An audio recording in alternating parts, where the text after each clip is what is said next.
कैसे निर्वाह करते संबंध का हमारे प्रियालाल श्री विट्ठलनाथ जी ठाकुर जी के प्रति वात्सल्य भाव रखते थे। मेरे लाला पुष्ट मार्गी, वात्सल्य भाव, जैसा भाव करोगे वैसे ही। ये था माम प्रपद्यन्ते तास्तथे भजाम्य हम। ठाकुर जी के प्रति इनका पुत्र भाव था। मेरा लाला, जैसे नंद बाबा, ठीक ऐसा ही भाव श्री विट्ठलनाथ गोस्वामी जी का। एक बार श्री श्रीनाथ जी को दूध पवा रहे थे। ठाकुर जी ने एक घूंट पिया दूध और कटोरा ऐसे हटाते हुए कहा जय जय, क्या कमी रह गई दूध में? ठाकुर जी ने कहा बहुत मीठा कर दिया, मिश्री बहुत अधिक डाल दी, मुझसे पिया नहीं जाता। बड़ी मनोहार करी, आज पी लो कोई बात नहीं, क्योंकि पुत्र भाव है। ठाकुर जी ने बड़ा ऐसे करते हुए पिया। दूसरी बार भोग में आपने मिश्री कम मिलाई। ठाकुर जी ने एक घूंट पिया, ऐसे कर दिया। कहा जय जय, आज क्या कमी? कहा दूध तो एकदम सीठा कर दिया, फिर भी पी लो। थोड़ा ही कम तो मिश्री मिलाई। पहले वाले में आप कह रहे थे मिश्री बहुत अधिक है, इसलिए थोड़ी कम कर दी। बोले नहीं, सीठा है, पी लो, आप पी लो, पी लो। बहुत दुलार किया, दूध पी लिया। तीसरी बार जब भोग लगाया तो मिश्री अलग, दूध अलग। लालजू ने कहा आपने ऐसा क्यों किया, मिश्री क्यों नहीं मिलाई?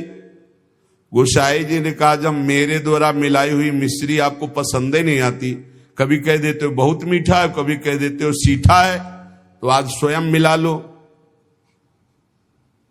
तो हंसकर कहा कि हम मिलाने लायक हैं? हम आपके बालक हैं, बालक मिलाना क्या जाने? और दौड़ गए और गोद में बैठकर छाती से चिपक गए और कहा रूस गए क्या, मिला के पिलाओ, हम तो बालक हैं, हम थोड़ी मिला पाएंगे। ये था माम प्रपद्यन्ते, वात्सल्य भाव, मेरे पुत्र हो। तो वैसे ही ठाकुर जी, गोसाई जी ये हृदय से चिपक करके श्री श्रीनाथ जी कहने लगे मैं तो आपका बालक हूं ना। अशुभ प्रवाह होने लगा। ठाकुर जी ऐसे महान सुख देते हैं जो जिस भाव से। एक दिन मचल गए, सैया रचना करके जब शयन कराने को गए, कहा ये सैया ठीक नहीं है, दूसरी सैया ले आए। ये बिछौना ठीक नहीं है, दूसरा बिछौना ले आए। नहीं नहीं, ये रंग मुझे पसंद नहीं, और रंग का बिछौना बिछा दिया। अब कितने बिछौना, कितनी सैयाएं बदल दी लालजू महाराज बार बार। ये ठीक नहीं, ये ठीक नहीं। पसीना पसीना हो गए थे गोसाई जी। गोसाई जी ने कहा कि आपको कौन सी सैया पसंद आएगी, कौन सा बिछौना पसंद आएगा? बोले बताओ, तुम सैया बनो और तुम्हारी छाती पे हम सोएंगे, क्योंकि हम यशोदा मैया की गोद में ही सोते।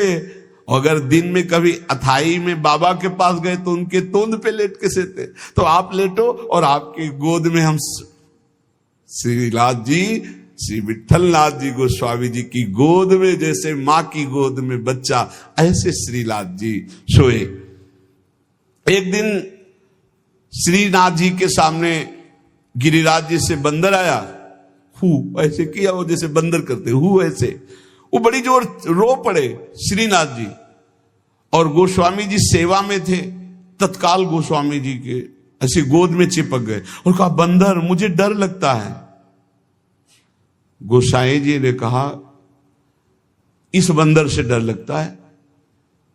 बड़े बड़े भयंकर बंदर, न जाने कितने महाबली बंदर और बड़े बड़े भयंकर राक्षस, रामा अवतार में तुम कैसे मारे होगे राक्षसों को, और कैसे तुम्हारे साथ बंदर सेना थी, हमारी तो समझ में नहीं आता। ऐसे कह के मन में पर्वताकार बंदर, महाभयानक राक्षस हो, यहां छोटे से बंदर को देख के चिपक गए और डर करके कहते मुझे बंदर से डर लगता है। जब शयन करने गए तो ठाकुर जी ने शयन में कहा कि देखो गोसाई जी, एक ही भाव रखो, एक म्यान में दो तलवार नहीं होती। यदि पुत्र माना है तो केवल पुत्र मानो, अगर भगवान मानोगे ऐश्वर्य तो फिर पार नहीं पाओगे, हम ऐसा ऐश्वर्य दिखाना शुरू कर देंगे। अगर पुत्र माना है तो केवल पुत्र ही मानो, तो तुम्हारा बेटा बंदर से डरेगा कि नहीं? तो हम वैसे ही डर रहे हैं जैसे बेटा डरता है। और अगर ये कि भगवान ऐश्वर्यशाली, तो फिर पार नहीं पाओगे, हम इतना ऐश्वर्य दिखा देंगे। एक म्यान में दो तलवार नहीं रहती। गोसाई जी जगे एकदम, और श्रीनाथ जी को देखा पास में, तो गले से लगा करके दुलार करते हुए, वात्सल्य भाव। एक दिन चूड़ी पहनाने वाली आई। गोसाई जी ने कहा कि जाओ हमारे घर में जितनी बहुएं हैं सबको चूड़ी पहना दो और पैसा यहां ले लेना आके। आपके 7 पुत्र थे तो 7 बधुएं थी। गोसाई जी ने ये नहीं कहा कि 7 बधुओं को पहना देना, कहा कि मेरी जितनी बहुएं हैं उन सबको चूड़ी पहना दो और पैसा यहां से ले जाना। अब उनकी 7 बहुएं तो चूड़ी पहनी, 8वीं श्री स्वामिनी जी पहुंच गई अपने कर कमल। जे ही उस चूड़ी पहनाने वाली ने श्री जी के कर कमल को देखा, अशुभ प्रवाह, आनंद मूर्ति हमारी प्यारी जो है, अशुभ प्रवाह होने लगी। ऐसा उसको लगने लगा कि आनंद के आवेग में मुझे मूर्छा आ जाएगी। नीलांबर का हल्का सा घूंघट है, मनो मृणाल, मनो कमल लाल, ऐसे सुंदर कर कमल। वो सोच रही इनके कर कमल में पहनाने लायक तो चूड़ियां ही नहीं हमारे पास। श्री जी ने इशारा किया, पहनाओ। किसी तरह वो प्रेम शिथिल होते हुए जैसे जैसे इशारा होता गया वो चूड़ियां पहनाई। बहुत देर तक वह शुभ प्रवाह करती रही। इसके बाद गोस्वामी जी के पास उसको ले जाया गया। गोस्वामी जी ने 7 बहुओं की चूड़ी के कितने पैसे होते, तो उसने कहा 7 नहीं 8। गोसाई जी ने कहा 7 बहुएं तो तू 8 की बात कैसे कह रही?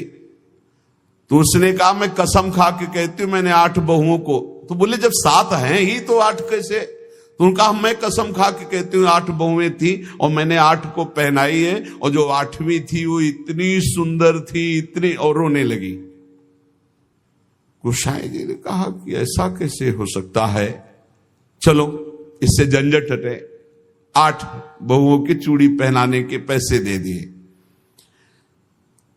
जब रात्रि में शयन किया तो श्री जी ने गोसाई जी से कहा कि उस चूड़ी वाली से क्यों झगड़ रहे थे? क्या आप प्रीतम लालजू को आप अपना पुत्र नहीं मानते? हाँ पुत्र तो है ही, वो हमारे मानने की क्या बात है। तो मैं कौन हूं? पुत्र बधू हुई कि नहीं? अगर आप कहते 7 बहुओं को पहना दो तो मैं कदापि नहीं जाती। आपने कहा मेरी सब बहुओं को पहना दो, तो 8वीं मैं हूं, मैंने ही धारण।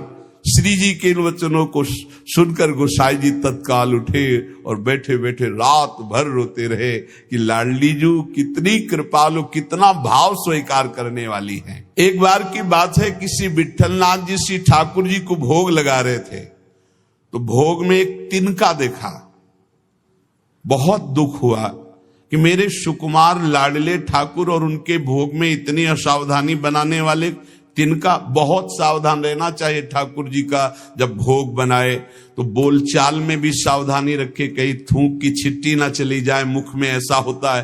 तो अगर कभी बात करनी हो तो रसोई से ऐसे करके बात करे, वैसे तो बात कम ही करे, मौन धारण करके बनाए। क्योंकि अगर हम पद जोर जोर से गाएंगे या बात करेंगे तो हमारे मुख से थूक की छिट्टी ठाकुर जी के भोग सामग्री जो बन रही है उसमें गिरना हो सकता है। कितनी सावधानी महापुरुषों के चरित्र से हमें प्राप्त होती। तिनका को देख करके बहुत दुखी हुए और कहा कि आज हम हैं, तब हमारे ठाकुर जी के भोग में तिनका निकला और कल हमारा शरीर छूट जाएगा तो तुम लोग कैसे हमारे ठाकुर जी की सेवा करोगे? तो मैं आज ही संन्यास धारण करूंगा और विचरण करूंगा, जैसा मनावे वैसा करो। आप इतना कहे तो सब लोग बहुत दुखी हो गए। सबने अनुनय विनय की कि एक बार अपराध क्षमा कर दो, ठाकुर जी की भोग में कभी त्रुटि नहीं होगी। आपने कहा हम परिहास में कभी झूठ नहीं बोलते। हमने कहा सन्यास लेंगे तो अब सन्यास लेंगे, अब हम तुम्हारे बीच में नहीं रहेंगे। श्री ठाकुर जी श्रीनाथ जी से आज्ञा लेने गए। ठाकुर जी ने बहुत उदास होकर के कहा, गोसाई जी एक गेरुआ वस्त्र हमको भी मंगवा दो। बोले आपको क्यों जय जय, आपके पास तो बहुत सुंदर सुंदर पोशाक हैं। बोले हम आपके बिना नहीं रह सकते, अगर आप सन्यास लेंगे तो हम भी सन्यास लेके आपके साथ ही चलेंगे। देखो कैसा प्यार करते। श्रीनाथ जी गोसाई जी से कह रहे कि एक गेरुआ वस्त्र हमको भी मंगा दो, अगर आप सन्यास लोगे तो हम भी सन्यास ले लेंगे। गोसाई जी आपके बिना हम नहीं रह सकते। गोसाई जी गले से लगा लिया। तो कहा गले से लगा लिया तो मेरी बात मानो, अब तुम्हें सन्यास नहीं लेना। बोले जैसी आपकी आज्ञा। बोले सेवा में त्रुटि अगर हो रही तो मुझे दुख नहीं तो तुम्हें दुख क्यों हो रहा है? तो बोले तुम्हें दुख हो या ना हो, आप मेरे पुत्र हो, मेरे को दुख होता है कि मेरे लालन के भोग में तिनका कैसे आ गया। भाव समझिए। श्री विठलनाथ गोसाई जी स्वयं सेवा में सावधानी पूर्वक, पर कभी कभी अगर त्रुटि हो जाए सेवा में तो बहुत ही असंतुष्ट हो। यह ध्यान रखने का विषय है कि हम केवल विग्रह की पूजा नहीं कर रहे, साक्षात श्यामा श्याम विराजमान है, साक्षात श्री जी विराजमान। हम जल पिवाएं तो उसी भाव से, भोग लगावें तो उसी भाव से, पोशाक पहरावें तो उसी भाव से। श्री गोस्वामी जी शयन करते थे गोकुल में आकर, और नित्य प्रति श्री श्रीनाथ जी की सेवा में आते। यहां जतिपुरा गोवर्धन में श्रीनाथ जी विराजमान थे, तो आप घोड़े पे चढ़ करके आते थे।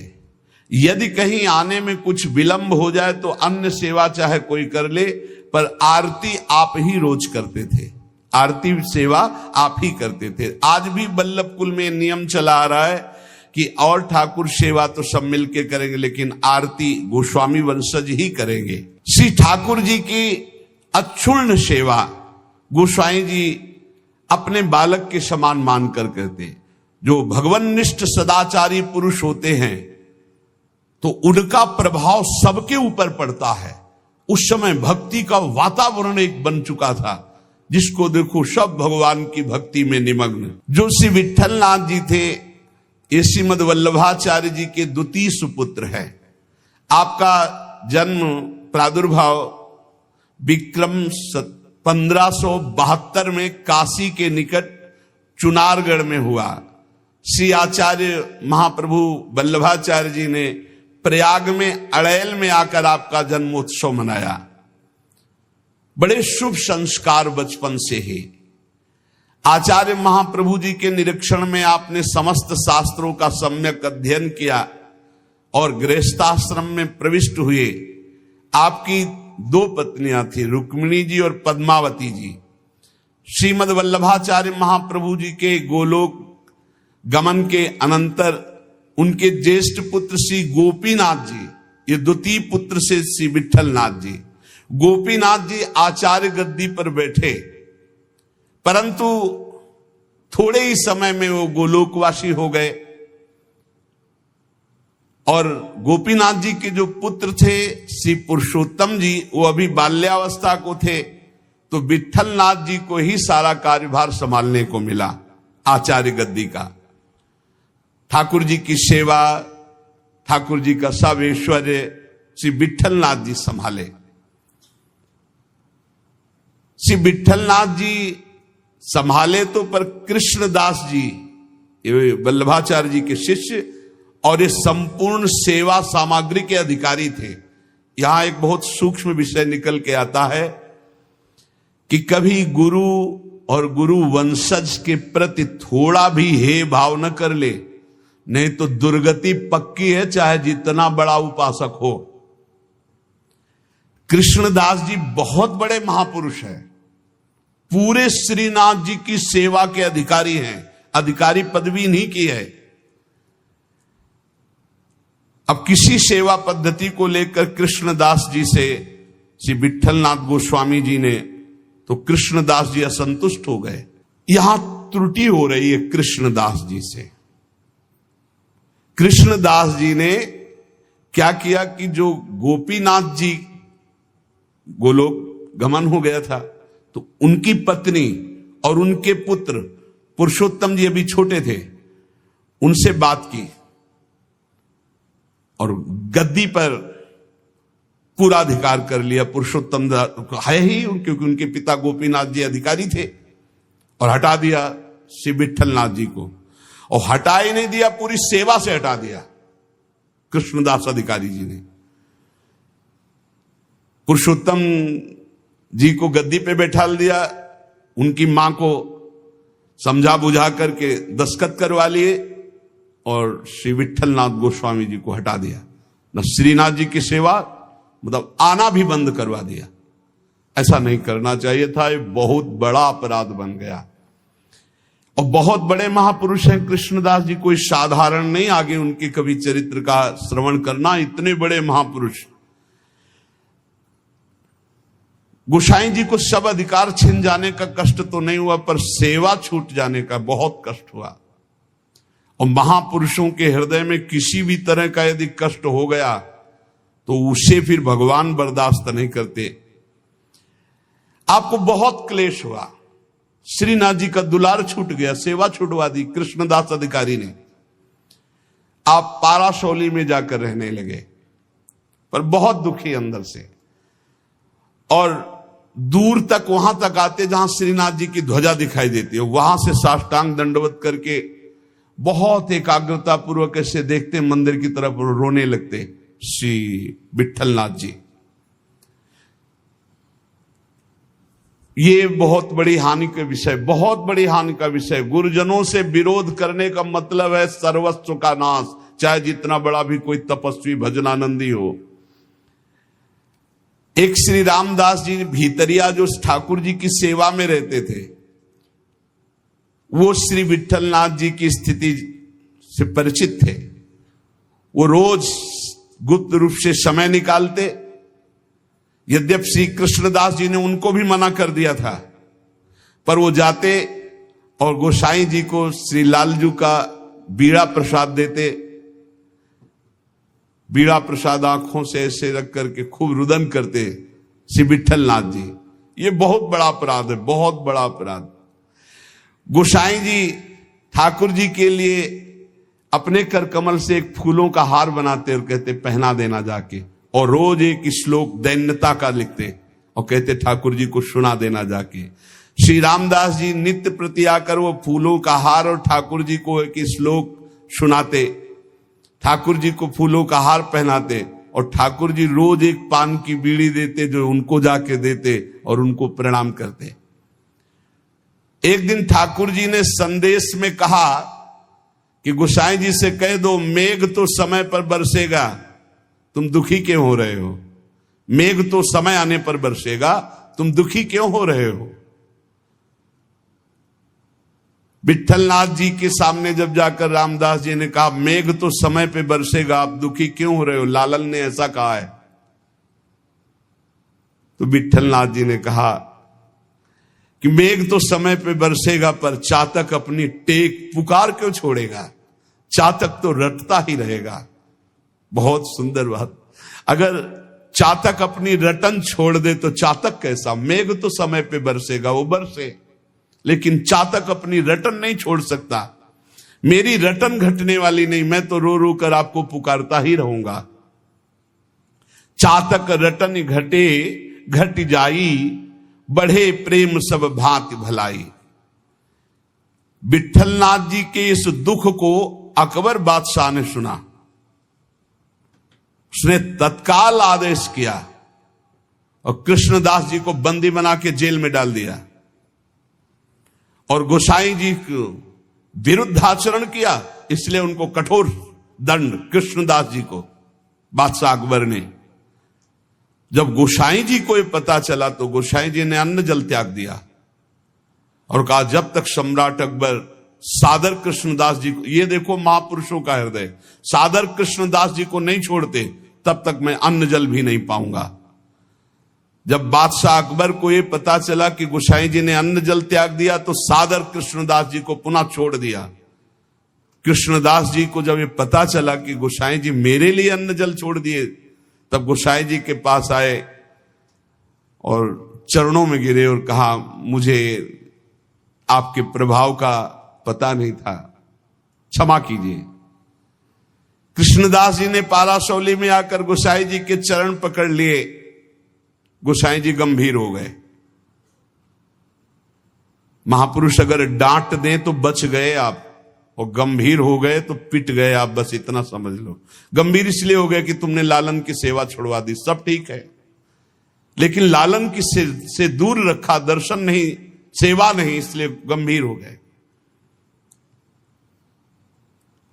विठलनाथ गोसाई जी को पूर्व सेवाधिकार प्राप्त हो गया।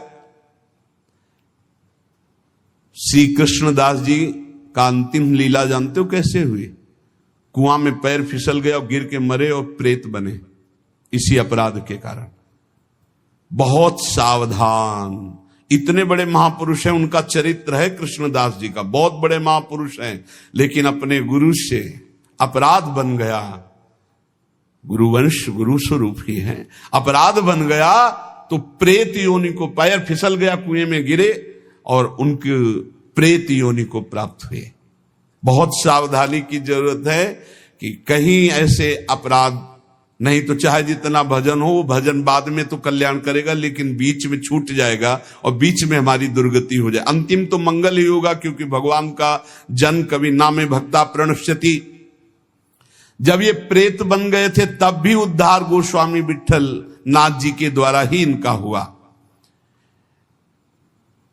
अकबर क्यों कृपालु था, क्यों श्रद्धा करता था विठलनाथ जी गोस्वामी के ऊपर? एक बार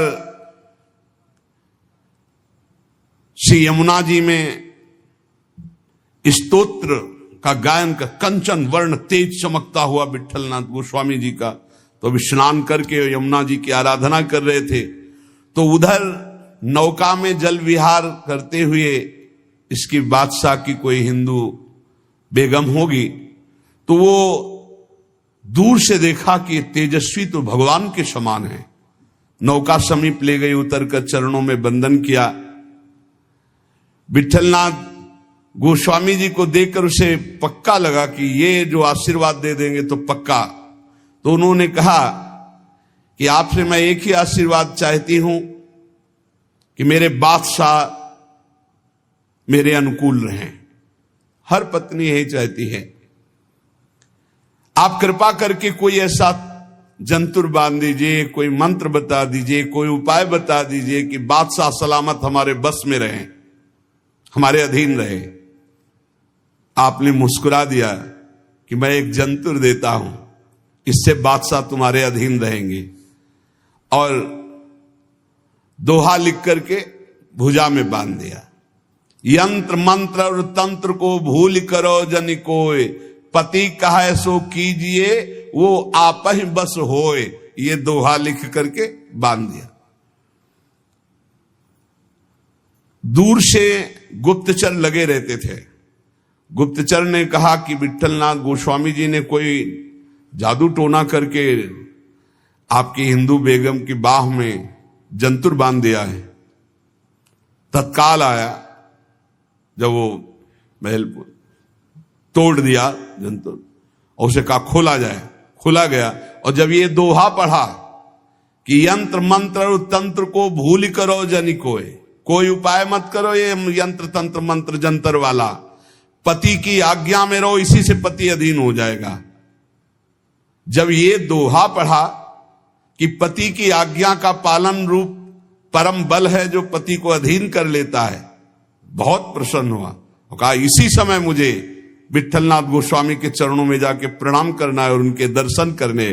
तब से बहुत श्रद्धा विठलनाथ गोस्वामी जी के ऊपर, और वो आकर के गोकुल में और गोवर्धन में बहुत सी संपत्ति जमीन ये सब विठलनाथ गोस्वामी जी को दी। श्रीमद वल्लभाचार्य महाप्रभु जी ने पुष्ट मार्ग का प्रवर्तन किया। विट्ठलनाथ गोस्वामी जी ने उसका बहुत प्रकाश किया। श्री सूरदास जी, कुंभनदास जी, परमानंद दास जी, कृष्णदास जी, ये वल्लभाचार्य जी के शिष्य, और नंददास जी, चतुर्भुजदास जी, श्री गोविंद दास जी, श्री छीत स्वामी, ये विट्ठल नाथ जी के शिष्य, ये रात दिन ठाकुर जी की सेवा में, पद गायन की सेवा में रहते थे। जिस समय महाप्रयाण का समय आया तो विट्ठलनाथ गोस्वामी जी ने सातों पुत्रों को बुलाया और अलग अलग ठाकुर जी प्रदान किए। 7 पुत्र श्री गिरधर जी, श्री गोविंद जी, श्री बालकृष्ण जी, श्री गोकुलनाथ जी, श्री रघुनाथ जी, श्री यदुनाथ जी और श्री घनश्याम जी। ये 7 पुत्र श्री विट्ठलनाथ गोस्वामी जी के थे। सातों को अलग अलग ठाकुर सेवा प्रदान की। श्री गिरधर जी को श्री ठाकुर मथुरेश जी, जो वर्तमान में जतिपुरा गोवर्धन में विराजमान है। श्री गोविंद राय जी को श्री श्रीनाथ जी, जो वर्तमान में राजस्थान में श्रीनाथ द्वारा में विराजमान है। श्री बालकृष्ण जी को श्री द्वारिकाधीश भगवान, जो वर्तमान में काकरौली में विराजमान है। श्री गोकुलनाथ जी को, जो वर्तमान में श्री गोकुल में विराजमान है। श्री रघुनाथ जी को श्री गोकुल चंद्रमा जी, जो वर्तमान में कामवन में विराजमान है। श्री यदुनाथ जी को श्री बालकृष्ण भगवान, जो वर्तमान में सूरत में विराजमान है। श्री घनश्याम जी को श्री ठाकुर मदन मोहन जी, जो वर्तमान में कामवन में विराजमान है। इन सातों पुत्रों को 7 ठाकुर की सेवा प्रदान की और चल अचल संपत्ति का बंटवारा किया और समस्त वैष्णवों को बुलाया और कहा, आज हमें ठाकुर जी बुला रहे अपने धाम में। ऐसे जाना होता है महापुरुषों का। मृत्यु मृत्यु नहीं, महोत्सव होता है। सब वैष्णव जनों को बुलाया और बोले, आज जो है ठाकुर जी बुला रहे हैं अपने निज सेवा में, निज धाम में। इनके पीछे पीछे पुत्र, जो 7 पुत्र थे, वो पीछे पीछे गए। आप चल करके जतिपुर आए, आपने निज कंठ की माला चतुर्थ पुत्र श्री गोकुलनाथ जी के गले में डाल दी और कहा, सब वापस हो जाओ, अब मैं परम धाम जा रहा हूं। और गुफा में प्रवेश करने लगे तो सबसे बड़े पुत्र गिरधर जी ने आपका वस्त्र पकड़ लिया, तो केवल वस्त्र ही हाथ में रहा और आप अंतर्ध्यान हो गए, सदैव भगवान के धाम को गए श्री विट्ठलनाथ गोस्वामी जी। फिर आकाशवाणी हुई कि मेरा जो वस्त्र तुमने पकड़ा, इसी से मुझे अंतिम संस्कार जो होते हैं, वो अंतिम उत्तर क्रिया इसी से संपन्न करो, और जैसा हमने आदेश दिया।